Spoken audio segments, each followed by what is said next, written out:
श्रोतो नमस्कार. अवधूत चिंतन श्री गुरुदेव दत्त. तुम्हा सगळ्यांचं मीड फॉर मराठी या आपल्या यूट्यूब चॅनलमध्ये मनपूर्वक स्वागत आहे.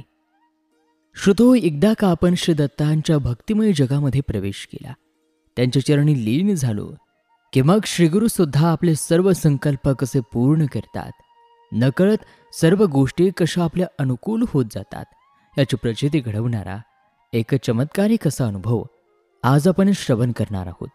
आजचा हा अनुभव आपल्याला आपल्याच मीड फॉर मराठी परिवारातील एका ताईंनी पाठवला आहे.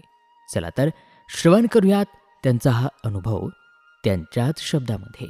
परंतु तत्पूर्वी आपल्यासोबत घडलेले अनुभव आपण आम्हाला नक्की पाठवा. अधिक माहिती डिस्क्रिप्शन बॉक्समध्ये दिलेली आहे. चला तर श्रवण करूयात आजच्या या अनुभवाला. अवधूत चिंतन श्री गुरुदेव दत्त. नमस्कार. दत्तगुरूंचा प्रथम अवतार श्रीपाद श्री वल्लभ. त्यांच्या चरित्रमृताचे माझ्या आईने एकदा पारायण केले. ते वाचन करीत असताना मी ते ऐकलं आणि मी देखील ठरवलं की मला पण ह्या चरित्राचे वाचन करायचे आहे. मी गुरुवारपासून वाचनाला सुरुवात केली. मी एका गुरुवारी एक अध्याय वाचत होते. पूर्ण चरित्रमृताचे वाचन पूर्ण होण्यासाठी खूप महिने लागले. मी जुलै महिन्यात सुरुवात केली आणि जानेवारी महिना आला तरी वाचन पूर्ण झाले नाही. असंच एकदा रात्री झोपण्यासाठी डोळे बंद केले तेव्हा डोळ्यांसमोर श्रीपाद श्री वल्लभ दिसले. एकदम शांत मूर्ती. मला असं जाणवलं की मी कोणत्या तरी रांगेत उभी आहे. आधी मी खूप लांब आहे आणि रांग पुढे सरकली आणि मी आता त्यांच्या समोर उभी आहे. मला असं जाणवू लागलं. मला ते म्हणाले की तुझ्या पापाचा घडा भरला आहे. मी तुला आयुष्य वाढवून देत आहे. प्रसाद घेऊन जा, तुझा उद्धार होईल. मी तुला मोहमायेतून सोडवेल. तू सर्वसामान्य नाहीस. मी तुला तिकडे तुझ्या आईसाठी ठेवले आहे. ह्या सगळ्यानंतर मला सतत श्रीपाद प्रभूंची आठवण यायची. कोणासोबत बोलायची इच्छा व्हायची नाही. मी सतत दत्तगुरूंची गाणी ऐकायची. त्यांच्या आठवणीने डोळ्यामध्ये अश्रू यायचे. असं वाटायचं की मला फक्त तुम्ही हवेत, बाकी कोणीही नको. तेव्हापासून मला पिठापूरला जाण्याची मनापासून इच्छा होती. पिठापूरला जाण्यासाठी पुण्य लागतं असं मी वाचलं होतं, ऐकलं होतं. मी आईजवळ हट्ट करायची तेव्हा ती म्हणायची की तू महाराजांना सांग, आपण त्यांची इच्छा झाल्याशिवाय जाऊ शकत नाही. मी खूप प्रार्थना केली, खूप रडले आणि नंतर असं वाटलं की माझं काहीतरी चुकत आहे. माझ्याकडे पुण्य नाही आहे म्हणून महाराज मला बोलवत नाहीत. त्याच्यानंतर 10वी 11वी झाली. 2024 मे महिन्यात आईच्या मावशीने विचारले की राखी पौर्णिमेला आम्ही पिठापूरला जाणार आहोत, तुम्ही येणार का? तेव्हा तर माझ्या आनंदाला सीमाच उरली नाही.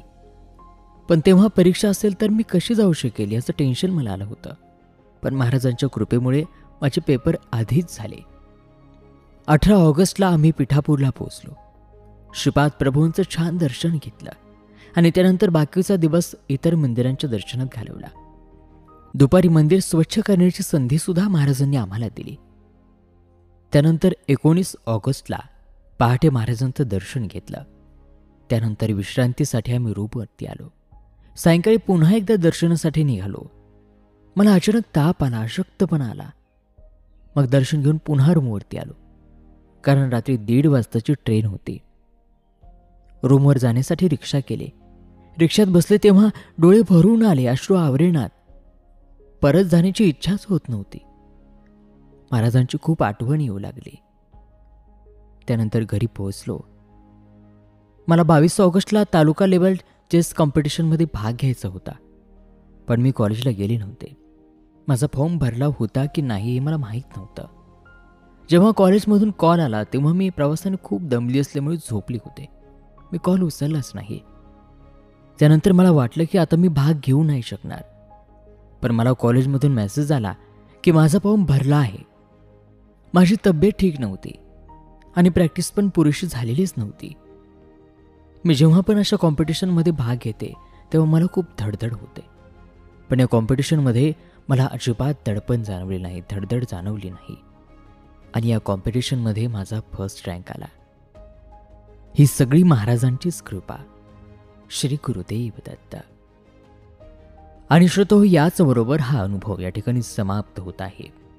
महाराजांची कृपा असेल तर सर्व गोष्टी कशा जुळून येतात याची प्रचिती घडवणारा आजचा हा अनुभव तुम्हाला कसा वाटला आम्हाला कॉमेंट करून नक्की सांगा. आणि हो, अशाच प्रकारच्या नवनवीन व्हिडिओजसाठी पाहत रहा मीड फॉर मराठी.